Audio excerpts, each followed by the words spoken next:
Hello, everyone. This is Jerry with Cleaning Processes with Jerry. As you might have heard me say before, this is a podcast which was designed to bring like-minded individuals together out of the chemical and cleaning industry. Today's a perfect example of that. When I reached out to someone I've known for years, actually, we worked together at two different chemical providers out of different offices. So even though we didn't work side by side, our paths had crossed many times. Today, I'm going to welcome Eric Montes. Eric recently has written a book called Who Squeezed My Lemons?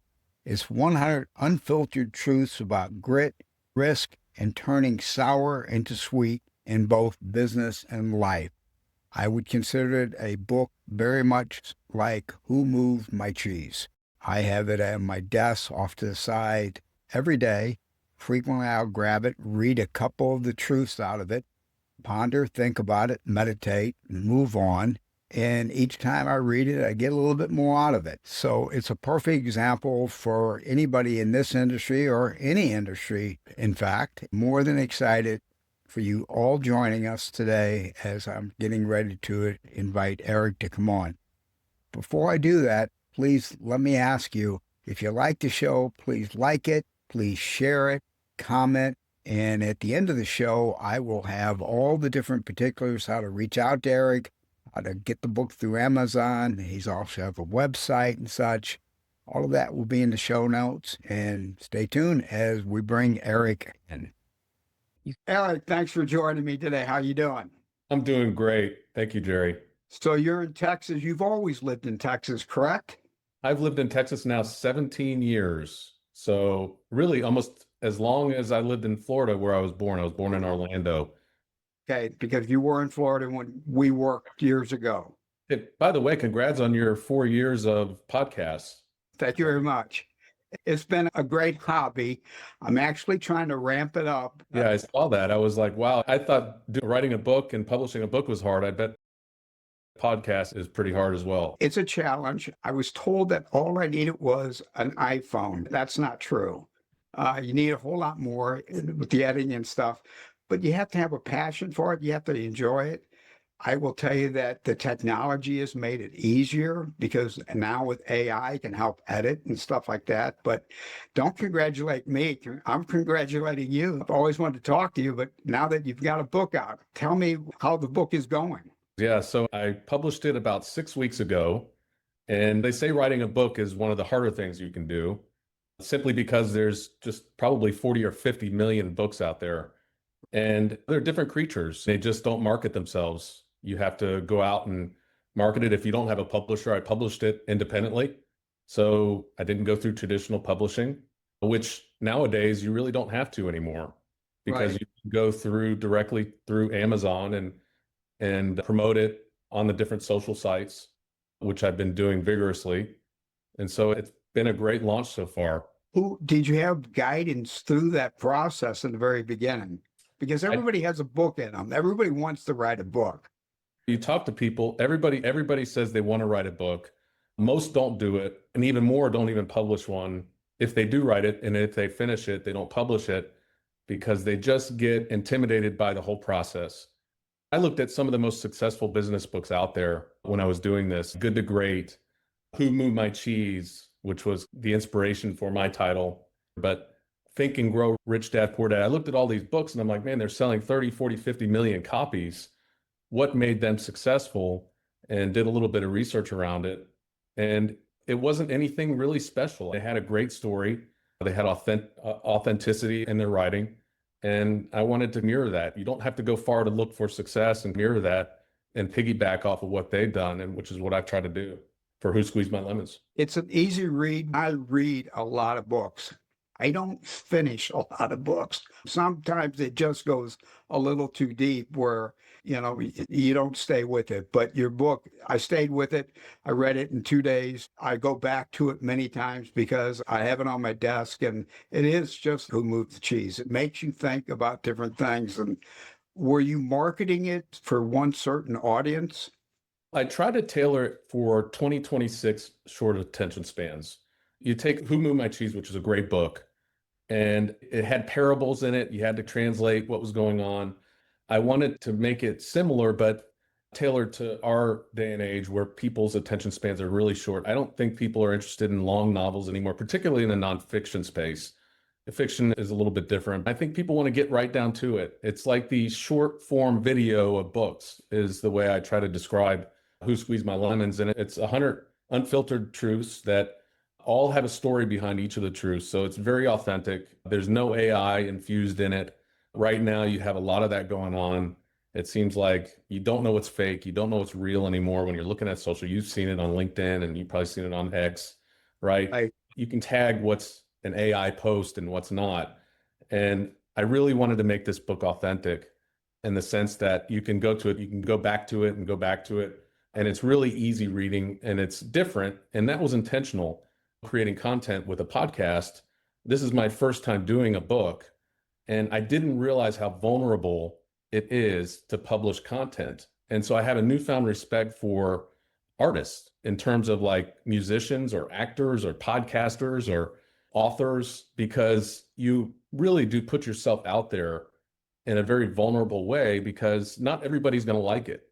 And a lot of people are going to like it. Not everybody's going to like it. And people are going to have things to say about it that aren't good. So you have to have thick skin to be able to do that. It's not like a business, right? So like at Magnus, we put out a product and it doesn't work or somebody doesn't like it, we can tweak it. We can twist it. We can redo the formula. We can make it right.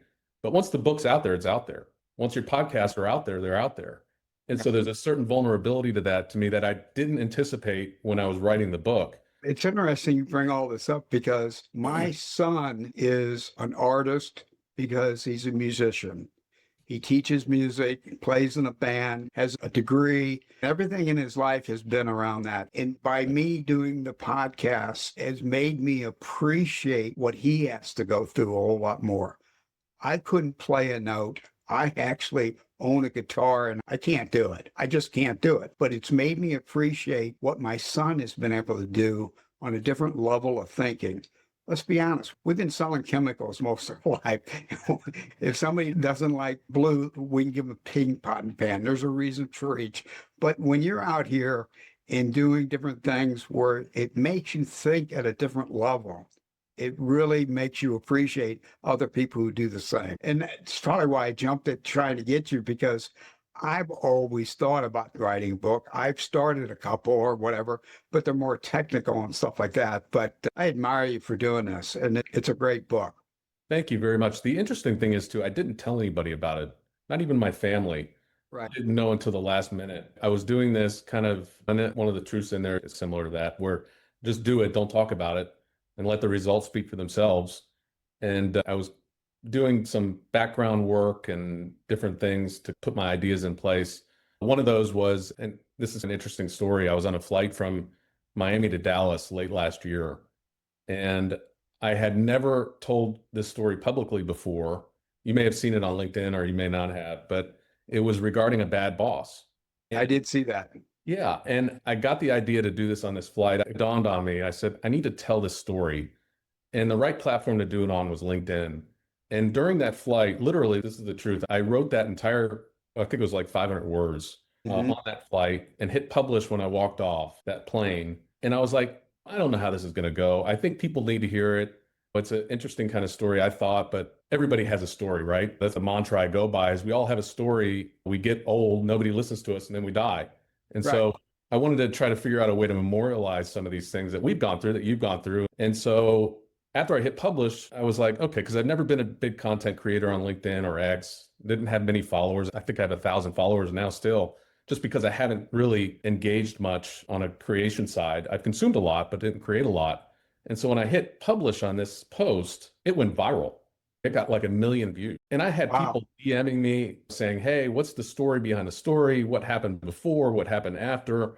Talking to me about, asking me about my career and what I've been through just from this goofy bad boss story that probably a lot of people have gone through, but nobody really ever shares or they're afraid to share. I didn't care. I wasn't worried about retribution. I wasn't worried about backfire. I just wanted to put it out there, and I put it out there raw and unfiltered. And I think it resonated with a lot of people, particularly on LinkedIn. And so that kind of created this series of thoughts and stories too on LinkedIn that I posted. And I went back before that Bad Boss thing at Ecolab and went back to another story I had before that. And it was kind of like a Quentin Tarantino movie. I didn't make it linear. It was like Pulp Fiction, where it was like I went back and then I went forward, and you can go out there and see them all. But all of them got great traction. And that was really the inspiration behind Who Squeezed My Lemons, were those stories and the fact that we all have a story. I wanted to find a way to memorialize that going forward. And the best way I thought to do that was writing and publishing a book. Did you just start the book right then? So interestingly enough, I think I had started it in the sense that on my phone, we have that notes app, right? And so I think it was over 10 years. I have a thing in my notes app that has all these things I've jotted down. If I heard something, let's say it was from you that was inspirational or something that hit me really hard, I would jot it down. I would leave the meeting or I'd leave the situation, I'd jot it down. And I had hundreds of these, literally 300-400 of them I could show you. And they didn't know what I was going to do with them. I was like, I'm going to figure this out one day and see how these can play out. And once I put these stories out there and they resonated, I'm like, bingo, it hit me. I'm like, I'm going to use these truths I've learned and put them in a book. So I did. The hard part was putting them in place and where they should be and making it in sync for people to read. And that's where the whole lemon to lemonade stand came in. I've always had an affinity for that analogy. And I broke it down into the lemons, the squeeze, and the lemonade stand, and mix and match things I've learned over the years and stories I have behind them and put it in the book. The note app, and they have more than one now, different note apps on your phone, really help a lot because I drive a lot or travel and stuff, and where I can't necessarily grab my phone and type something out, you can talk into it, it can transcribe and put it in a note. And now they have it where you can have it remind you 2 weeks later to read that again, because you might hear something through a podcast, you might hear something on the radio. You go, I got to remember that. I got to remember that. Right. And then Right. you set it up where it tags you to remind you things down the road. And I've gone back in my note app and go, wow, I remember this. And that's a great way to do it. And the other thing too is after I placed everything where I wanted it, I thought it was in sync and I thought it flowed well. I was still going back in my mind, making changes and still going back. And it was like almost endless. You almost have to get to a point where, and this is a truth in the book, where it's good enough to ship. And I say that about products, but it's true for a book too. It's good enough, just put it out there, because it could be endless editing, I'm sure, in the podcast, but you just have to get to a point where it's done and go forward.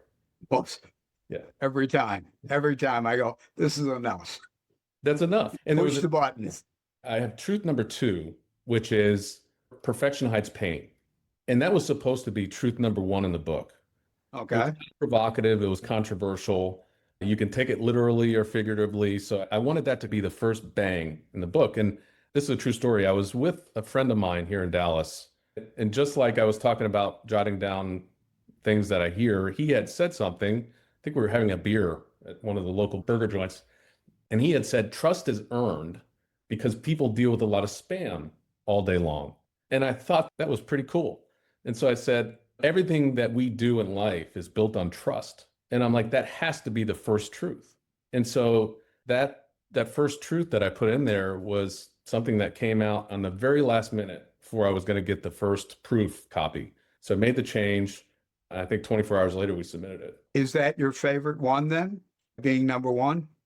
I love being number 1. There's no doubt about it, right? But the trust is the foundation of our life, right? You have to have trust with people we deal with, people you do business with, relationships. I just think it's the center of life. And so that was very appropriate to put that as number 1. And he dismissed it at the time. He was talking about it in just a very benign way, just a very nonchalant way. And I said, wait a minute. I said, say that again. And so I remembered it, I put it in the book. And so it moved what I was going to do from number 1 to number 2, which is perfection hides pain. And I've gotten a lot of flack for that one too, because people are like, that's provocative. I say, listen, it's a lot of these truths you can take literally or figuratively. You just have to hopefully understand how it applies for your life and maybe how it can help in the future. But sometimes if you take it literally, it might be controversial, which is cool. Since you basically, what you've told me is your family wasn't aware you were doing this, none of the 100 or from your wife or children or anything like that, or... Hey, she thought I was going out drinking beer. She didn't realize I was writing a book. That's a funny story. We laugh about that. So did you find somebody local, a local person to help you through this or the process, sure, and stuff like that? Or Once I decide to do something, Jerry, I think you're similar minded. I go all in, consumed by it. So I would be like, if we were at the mall on a weekend and the girls are shopping, I would be the guy sitting there on the bench, but I wouldn't be looking at TikTok videos. I would be writing. I would be trying to figure out the format and what I wanted and thinking and all that. So it was a very consuming thing for me once I decided to do it. And that's like everything I do. And once I decide to do it, like whether it's starting a business or getting into a relationship or doing the book, I'm all in. And I'm all in to make it the best that I could possibly make it for the benefit of others and myself and so forth. have you thought about number two yet? The next book. I have not even looked at the sales figures for this one yet. Everybody asked me, how many books have you sold? I haven't even looked. It's been 6 weeks. And they're like, why haven't you looked? I said, what's it going to do for me? I'm already gung ho about it. I'm motivated to push it. I'm putting it on social every single day. I post every day. Not a day goes by where I don't reply or comment or talk about who squeezed my lemons. So I'm really focused on getting traction and seeding this book. And we'll see where the future takes us. I think I left the door open in my mind on a subsequent book or something else, but we'll see where it takes us. That's awesome. Tell me about the company you are the owner of now, Magnus, because I actually have some questions about that. Tell me all you're doing there. Sure. So Magnus is a product of a journey that's happened over the last 15 years. You were in the Midwest at some point, then you moved to Long Island, what, 10 years ago? Yes, Yeah. correct. And by the way, I have fond memories of Long Island as a kid. We used to go up to Freeport, New York. My father was born in New York City. Okay. That's where him and my mom met. But we used to go up there as kids in this Pontiac station wagon driving up from Orlando in the summer with those rear facing seats, Well, no seat belts. And I just right. remember going up there, and life was so different then because you didn't have cell phones. I'm not that old, but we didn't have cell phones. So we would go out and catch lightning bugs and different things in the pools. But anyway, so I have very affectionate thoughts and history on Long Island. Going back to the Yeah. company Magnus, you're doing chemicals as well as tell me about the equipment you're doing or the equipment cleaning and stuff like that. Yeah, so Magnus is a very special company in the sense that it's the model that entrepreneurs look for their entire lives and usually never find. It's the reoccurring revenue model. And so Magnus is the razor to the razor blade or the ink cartridge to the printer. We have essentially created a niche in a very commoditized market, which is cleaners, right? Cleaners is the milk of the industry, or chemicals, as we can call it.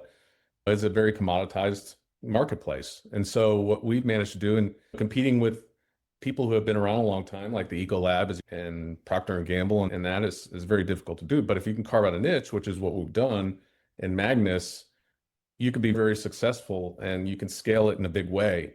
And so when we started Magnus 12 years ago, my partner and I, Harry, on a whim when I sold my last company, but we did, and it turned out to be I think once or twice in our life, we meet somebody or something happens that changes the trajectory of our life. And that was one of them.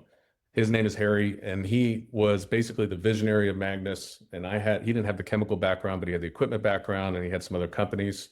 I was the operator. I was the salesperson that went out. And so we made a really good match when we met and started Magnus at the time. And so we built it to put manufacturers of food service equipment in the chemical business. And so basically you have ovens and ice machines and different fryers, different pieces of equipment that they sell once every 7 to 10 years. But as you and I know, the chemical sells once every 7 days. Right. And that's where the razor to the razor blade comes in. And they love the idea of it because it allows them to create this reoccurring revenue stream that they didn't have before, but only with parts. And then what we'll do is take a combi oven, for example. So that, for example, they're all different, right? There's a bunch of manufacturers of them. We'll create a cleaner specific for that piece of equipment, and we'll do all the testing. So we'll take that oven in-house and we'll go to their facility and we'll do testing, which sometimes takes 2 years. They're all different in terms of how much water they use and how their spray patterns are with the cleaning. And we'll have a base formula and we go in and we tweak it based on those different parameters. And what we come up with is the best product for that piece of equipment that you could possibly use. And it's not an off-the-shelf product. It becomes their brand. Magnus as a model, we own the formulations. We have the IP. We have 3 patents right now. We have another patent in work. And we have the contracts in place with a lot of the chains and dealers and distributors. So we manufacture anywhere around the world. That's awesome because I will tell you that I know what you mean. And outside of ovens, if you buy a piece of furniture now or for years, they'll sell you the whole kit to keep the piece of furniture looking nice. And I don't care. And we'll use chemicals for an example because I do have a chemical background. I'll tell my wife, don't buy that kit. I can get something. And she'll look at me. She said, we're buying the kit. And then you always use the kit because I always wait. I think, no, this piece of equipment, these chemicals are geared to this piece of equipment. It's furniture because great concept. I never thought of that. That Yeah. makes sense. And now I'm putting two and two together and getting the four. So, And to your point, we supply starter kits to a lot of them. Right. And realizing that these starter kits, it propels a lot of the reorders and propels a lot of the traction that they get in chains and different dealers and things like that. So the starter kits are very important because it comes with the oven or it comes with the ice machine or it comes with the fryer. And then customers hit a QR code and they know how to reorder it through that manufacturer. And we supply globally. that's wild because I actually have a new customer because I do a lot of food production now. And this is not food, but they're making cosmetics and they're making creams and lotions primarily for men. And it's amazing. They do it all through social media and through selling kits. It's kind of like the razor, get it in their hands and they're going to reorder. It's amazing. And when I went there for the first time, a week ago, maybe 2 weeks ago, I actually toured the plant and I expected it to be small. It was not. It was big time. I was surprised. And I said, I'm talking to them and I'm emailing with them. You know what happens? Social media gets a hold of me talking to them. I'm getting bombarded with ads. Every time I go on social media, I'm getting ads from them. And I said, you just don't know. And I said, it all evolves around the starter kit. And they said, yes. It all evolves around getting the product in the hands at a discount and people reorder and reorder. That's right. And that's a great point. Our mantra, which we've lived since day one, is delight the customer and everyone prospers.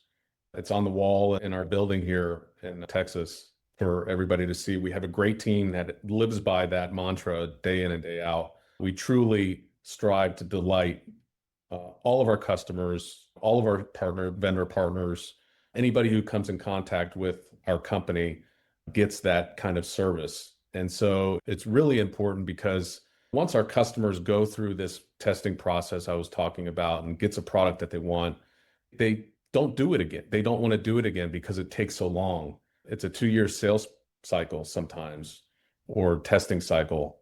And Right. so once they go through this, they don't want to do it again. And we service them in a way that makes them not want to look anywhere else, makes them want to continue to do business with us. So Magnus has, through our team, we have a great team. We have created a reputation in the market of excellence and performance with our products. We become the go-to. So we get calls now all the time. Hey, can you help us here? Can you help us there? And so we're at the point where every company has a resource issue, right? Whether you're a $10 billion company or a $10 million company, you're always trying to figure out what's a priority and what's not. And so we're trying to figure out now, how do we structure our company going forward so it can scale even more? Is it primarily the equipment in the hospitality field or does it go outside? Because I've seen on LinkedIn, you talk about ovens and stuff like that. Is it only for food service or you doing stuff outside of food service as well? So primarily we're 99% food service at the moment. Okay. We have a brand called Workforce. It's our in-house brand, like you would say Up and Up at Target or Great Value at Walmart, Right. Kirkland, Costco. So we have a Workforce brand that services the gap in what the manufacturers aren't using and what the need is in the market, whether it's food service or hospitality. So that Workforce brand fills in those gaps, which would be the commoditized stuff like pot and pan soap and floor cleaners and some of the specialty items that we have patented, we put on our Workforce label. So yeah, we are trying to branch into those segments outside of just strictly food service. Well, that's great. Since you haven't done it, I will do it. I will Nice. That's very exciting. hold up a picture of your book. Thank you. As we come to almost the close here, is there any questions that I should have asked that I haven't yet? Wow, that was 30 minutes. That was quick. Tell me what I should have asked you that you've been begging to tell the story about all day. I'm just happy to see you, Jerry. It's been too long. And so it really made me think that we have to continue to keep in touch with good people. There's not many of us out there that are like you and true. It's what this show was built on. Before the last ISSA show, and I haven't seen you, let's say 15 years, I sent you a message through LinkedIn, or you'd be at the ISSA, which I did go on your website. You are a member of ISSA, correct? Yeah. That's true. And you said, no, you weren't going to. And I went to the ISSA show in Vegas this year. I wasn't selling anything. I wasn't buying anything. And I went there just to network, to see old friends, meet new friends, and to bring people together, because it's hopefully somebody who listens reaches out to you. Hopefully someone reaches out to my last guest I actually met at the ISSA show. I don't think any of us really understand how large the cleaning and chemical industry is. It's huge. It is huge. And if you don't like working for one company, but you like the industry, you can shift. And you're the perfect example of it. You and your partner have started up a company that I never even thought of, because my mind's moving all the time, thinking about how a new mousetrap and stuff like that, because it keeps me young. How many people have you seen at my age who've just given up and they just keep riding the rails and trying to get one more paycheck out? I'm just having too much fun. It's kind of like the book. You got to go out and make the fun. You got to go out and do it yourself.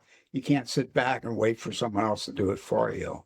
So how do people buy the book? I assume it's on Amazon, or would you rather them go to your website, or what's the best way to get the book? It's on Amazon, so you can search it. My Lemons. Actually, on Google, if you search Who Squeezed My Lemons, it comes up before the Led Zeppelin song now. So Oh, really? when I did that at first, Led Zeppelin would come up, that Lemon song. So it's coming up before the Lemon song now, which is, I think, a big feat. But you can go to the website. It's whosqueezedmylemons.com. And then it's also available on Amazon. And it's all over social media right now. Just so you know, I'm going to ride your coattails. I do the podcast, then I bring out a YouTube. Then I do a blog post where I talk about the interview, we talk about the book, stuff like that. I'm trying to get on Google as well. So when someone Googles the book, you'll be number 1, 2, and 3, but I might be 4, 5, something down the road. Perfect. Where I want someone to come to my website and see all the things I'm doing. So I'm riding your coattails on this as well. We'll put the podcast on the website. Sounds great. People to it as well. So look forward to it. And I will have all your contact information on it. I've done over 40 of these, and it's a thrill being here with you today. I've always wanted to get back in touch with you, and this has been a great pleasure for me.